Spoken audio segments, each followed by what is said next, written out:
Vivacité. Vivacité. Vivacité. Vivacité. Miranda. 100% Suite FM. J'imagine. Oui. J'imagine. Tu sais qu'il y a un sport là qu'on n'aime pas dire, qu'on fait ça trop. Non. Rien à voir. Non, je prends soin de ma ligne et voilà. Tu manges bio? Non, Mais ça compte aussi ce sport-là ou pas? On n'aime pas trop en parler, mais c'est... Oui, bien sûr, c'est un sport naturel. Quoi. Ouais, mais tu dois être numéro 1 dans la pratique de ce sport-là. Okay. Pas du tout. Applaudissements pour Pamela, Pamela Yebi, qui est notre invitée. Dans quelques instants, on va rentrer dans ta démarche artistique, voire esthétique, puisque tu es actrice aujourd'hui en Côte d'Ivoire.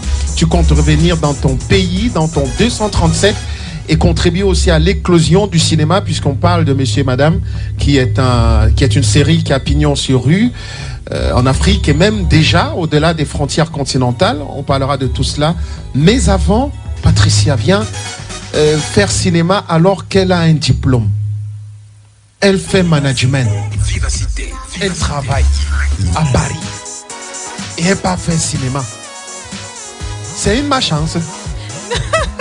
Non, c'est vrai que c'est fou. Beaucoup de gens me disent, mais qu'est-ce que tu vas faire en Afrique pour faire du cinéma? Je dis, mais attendez, pourquoi pas? Vous pensez que qui va relever le cinéma africain? Toutes ces grandes stars du cinéma, les Jackie Appiah, elles vivent en Europe. Elles sont rentrées au Nigeria. Et regardez comment le cinéma nigérien se porte aujourd'hui. Mais tu es conseillère en gestion et management. Oui. Et j'imagine qu'en France, ça paye beaucoup.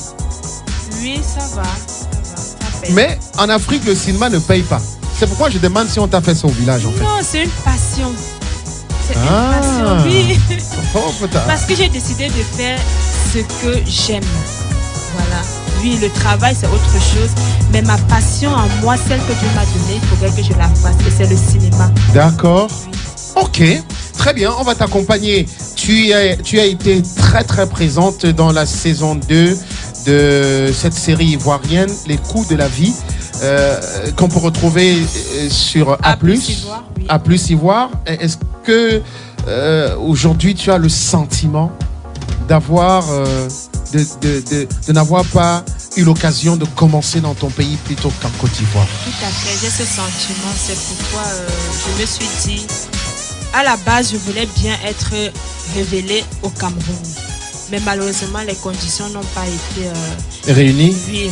Lesquelles, par exemple? J'avais contacté certains producteurs, que je vais taire le nom de certains producteurs camerounais, bien avant de songer même pour la Côte d'Ivoire. Je les ai contactés, je leur ai envoyé mon CV artistique. Mais selon eux, j'étais loin parce que je vis à Paris. Or, j'avais précisé que j'étais prête à venir au Cameroun. Le Cameroun, c'est quand même mon pays. J'étais prête à venir, mais bon, anyway, c'est passé comme ça. Donc, tu étais prête à acheter le billet toi-même? Oui.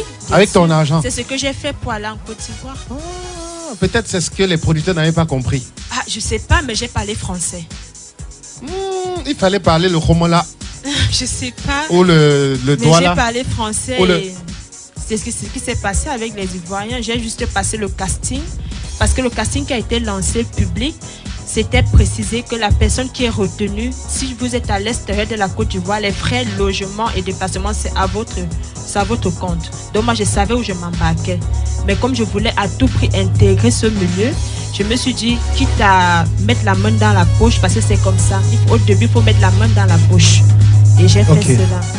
Bon, moi, je regardais un extrait de cette série. Tu dis ne pas pratiquer une activité sportive, mais tu as été choisi pour bagarrer.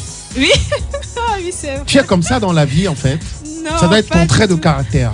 Non, en fait, le producteur, M. Franck Bley, il m'a dit, je veux voir la lionne indomptable. Je lui ai demandé, la lionne indomptable qui vit au Cameroun ou bien qui est franchisée? Il me dit, non, je veux la véritable, celle qui vit au Cameroun. J'ai dit, bah dis donc. J'avais des sueurs froides. Je me suis dit, waouh, comment je vais faire? Parce que j'ai un peu perdu ce truc-là. Et dès que je me suis mise au boulot, en même pas 30 minutes, j'ai dû bûcher mon scénario. Oui. Et tout de suite, ils étaient étonnés sur le plateau. La prestance, tout ce que j'ai fait, ils étaient étonnés. Jusqu'à ce que le producteur m'a demandé après, que ça fait combien de temps que je pratique, que je fais le cinéma. Je lui ai dit non, c'est ma première fois de jouer. Donc, sinon, ça s'est très bien passé. Le Hemley camerounais. Voilà. T'es sorti. T'as bagarré, t'as tapé tout le monde et après tu vas confirmer le code.